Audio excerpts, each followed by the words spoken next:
नमस्कार दोस्तों, हरे कृष्णा, राधे राधे। आज हम देखेंगे आंवला एकादशी की सरल पूजा विधि। देखिए, आंवला एकादशी के दिन आंवले वृक्ष की पूजा करना बहुत ही ज़्यादा विशेष माना जाता है। अगर आपके घर पर आंवला वृक्ष है तो आप उनके अलग से भी पूजा कर सकते हैं या चौकी में एक साथ रख के भी पूजन कर सकते हैं।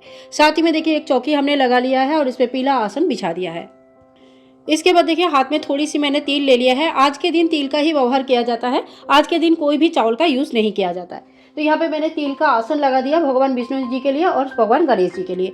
आपके पास भगवान विष्णु जी और गणेश जी का जो भी मूर्ति या फोटो जो भी रहेगा उनकी आप स्थापना कर सकते हैं। अगर आपके पास मूर्ति है तो आप उनको प्रॉपर्ली स्नान कराएंगे और अगर फोटो है तो फोटो का खाली हम स्नान का भाव कराएंगे। इसके बाद देखिए, हम गणेश जी की भी स्थापना कर देंगे। यहाँ पे हमने गणेश जी को भी स्थापना कर दिया और साथ ही में तिल तेल का या घी का एक दीपक हम प्रज्वलित करेंगे। भगवान श्री विष्णु नारायण का नाम लेते हुए हम भगवान का सामने दीपक प्रज्वलित करेंगे और दीपक हमारे पूजा का साक्षी होते हैं। कोई भी पूजा में सर्वप्रथम हमें दीपक प्रज्वलित करना होता है।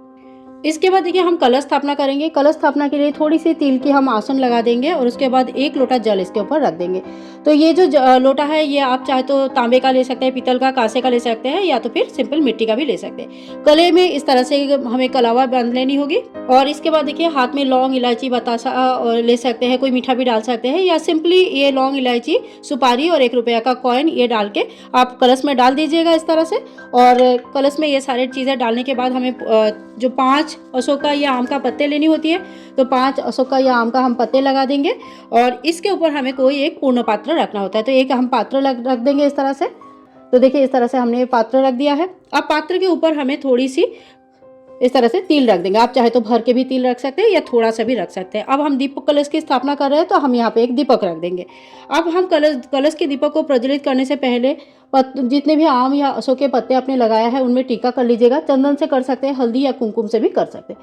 तो मैंने यहाँ पे चंदन से टीका कर लिया है और साथ ही में कलश में भी हम आप चाहे तो स्वस्तिक बना सकते हैं या इस तरह से 5 टीका कर सकते हैं। कलश की पूजन इस तरह से हम कर लेंगे सबसे पहले और इसके बाद हम दीपक प्रज्वलित करेंगे।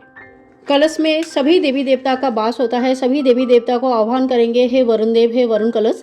और माता लक्ष्मी, सरस्वती, सभी देवी देवता, जितने भी देवी देवता है, हमारा 33 कोटि देवी देवता का वास माना जाता है कलश में।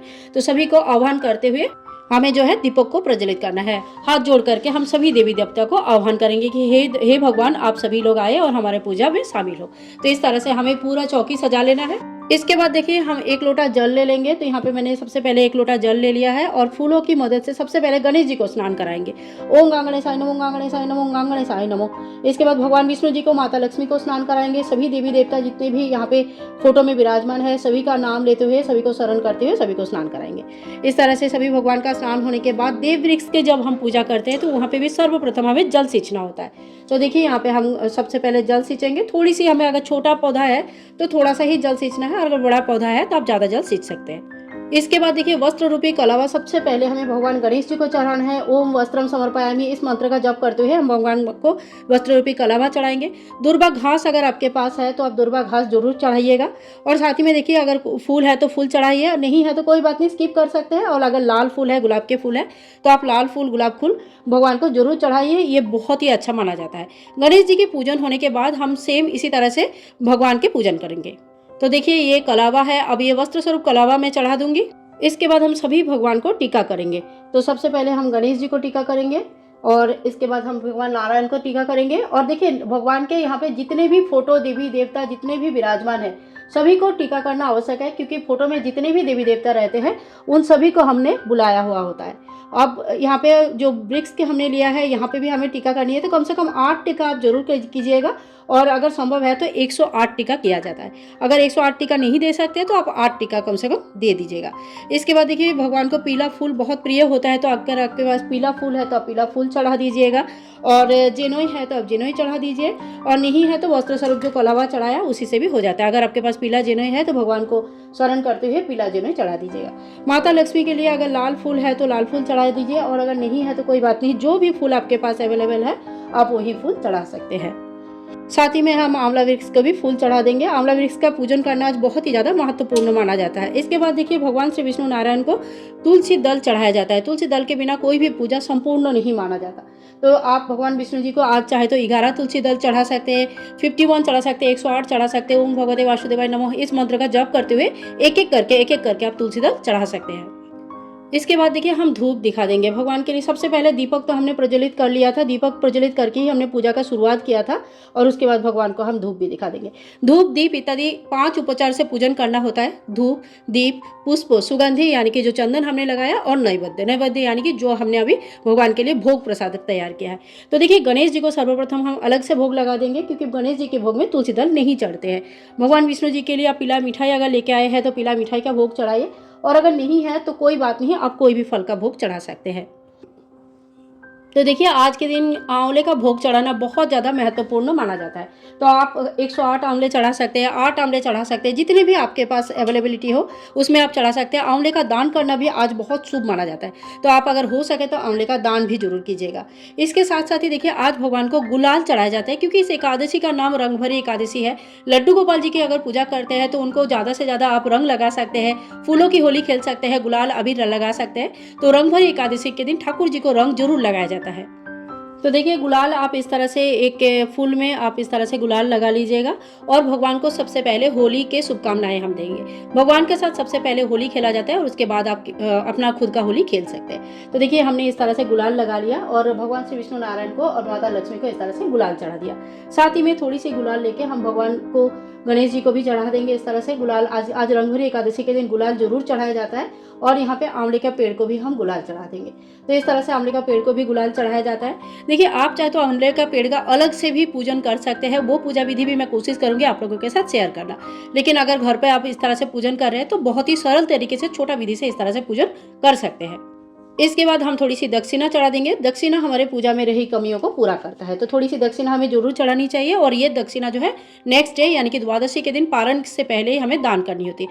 आपके लिए अगर सुबह सुबह पारण आप करने के टाइम पे किसी को दान नहीं कर सकते तो आप दान सामग्री अलग से निकाल के रख लीजिए, पारण कर लीजिए और दिन में जब भी आपको समय मिले उस समय आप दान कर सकते हैं। पारण के समय क्या है, शुभ मुहूर्त क्या है, एकादशी की पूजा कब करनी है, ये सारे समय सारे डिटेल्स आपको डिस्क्रिप्शन बॉक्स में मिल जाएगी। आप डिस्क्रिप्शन बॉक्स को जरूर चेक कीजिएगा। इसके बाद देखिए एकादशी व्रत महात्म्यम कथा आती है, तो यहाँ से आपको हाथ में एक फूल ले लेनी है और इस तरह से भगवान के कथा सुन लेना है। भगवान का कथा जब सुनेंगे तो घर के सभी मेंबर अगर एक साथ बैठते हैं कथा सुनते हैं तो बहुत ही शुभ और अच्छा माना जाता है। अगर सुबह समय नहीं है तो आप शाम के टाइम पे भी कथा पढ़ सकते हैं। कथा होने के बाद ये जो फूल है ये भगवान श्री विष्णु नारायण के चरणों में ही हम रख देंगे। इसके बाद देखिए लास्ट में हमें करनी है आरती। आप चाहे तो अलग से भी प्रज्वलित कर सकते हैं, कपूर या कोई घी का दीपक प्रज्वलित कर सकते हैं, या आपने जो यहाँ पे दीपक जलाया है इससे भी आरती कर सकते हैं। तो सबसे पहले हम गणेश जी की आरती करेंगे और गणेश जी को स्मरण कर लेंगे, गणेश जी को आरती दिखाएंगे। उसके बाद हम श्री विष्णु नारायण, माता लक्ष्मी और सभी देवी देवताओं को आरती दिखाएंगे। आरती अगर आपको आता है तो अच्छी बात है, नहीं तो आप कहीं से पढ़ सकते हैं या तो फिर आप आरती कहीं पर लगा कर भी सुन सकते हैं। पूरे घर में आरती को घुमाना है, बच्चों को आरती जो दिखानी है और इस तरह से भगवान को भी हम आरती दिखा रहे हैं और आप लोग भी आरती देख लीजिए। तो देखिए इसी तरह से हमें आरती होने के बाद संपूर्ण पूजा हमारा संपूर्ण हो जाता है। उसके बाद हम हाथ जोड़ करके भगवान से क्षमा याचना कर लेंगे कि हे भगवान, पूजा में जो ही भूल चूक हो गया, जो ही कमी रह गया, इसके लिए आप हमें क्षमा कर दीजिएगा। तो इस तरह से हमारा पूजा कंप्लीट हो जाती है और पूजा होने के बाद ये सारे सामग्री, फल वगैरह आप भोग प्रसाद स्वरूप ग्रहण कर सकते हैं। दीपक जब तक प्रज्वलित है तब तक इसको प्रज्वलित रहने दीजिएगा। जब शांत हो जाता है तो आप चाहे तो अगर तेल घी का जलाया तो आप शांत होने से पहले ही तेल घी करके पूरा एक रात प्रज्वलित रह सकते हैं, या आप पूजा के बाद अगर शांत होता है तो कोई बात नहीं। शाम के समय भी आपको आरती और भोग लगानी है और इसी तरह से पूजन कर लेनी है, ठीक है। और अगले दिन पारण के समय, पारण के उचित समय में आपको पारण करना है। समय वगैरह सब डिस्क्रिप्शन बॉक्स में आपको मिल जाएगी, चेक कर लीजिएगा। पारण के समय आपको जो दक्षिणा हमने चढ़ाया है वो दान करनी होती है। साथ ही में कुछ आंवले का दान जरूर करना होता है। इसके अलावा आपने अपने स्वेच्छा से जो भी दान करना चाहते हैं वो दान कर सकते हैं। तो फ्रेंड्स, इसी तरह से आंवले की एकादशी की पूजा हम घर पर बहुत ही सरल विधि से कर सकते हैं। और अगर व्रत नहीं रख सकते हैं तो फिर केवल मात्र शुद्ध सात्विक खाना खाकर भी आप पूजन व्रत कर सकते हैं। फ्रेंड्स, आज के वीडियो में अगर आप लोगों को थोड़ा सा भी कोई फायदा हुआ, थोड़ी सी भी अच्छी लगी, थोड़ी सी भी यूजफुल लगा तो प्लीज़ वीडियो को शेयर कीजिएगा ज़्यादा से ज़्यादा और चैनल को सब्सक्राइब करके रखिएगा। आप लोगों की कमेंट्स का इंतजार रहेगा। कहीं पे कुछ डाउट्स है, कुछ पूछना है तो आप लोग पूछ सकते हैं। मिलूंगी नेक्स्ट वीडियो में, तब तक के लिए हरे कृष्णा, राधे राधे।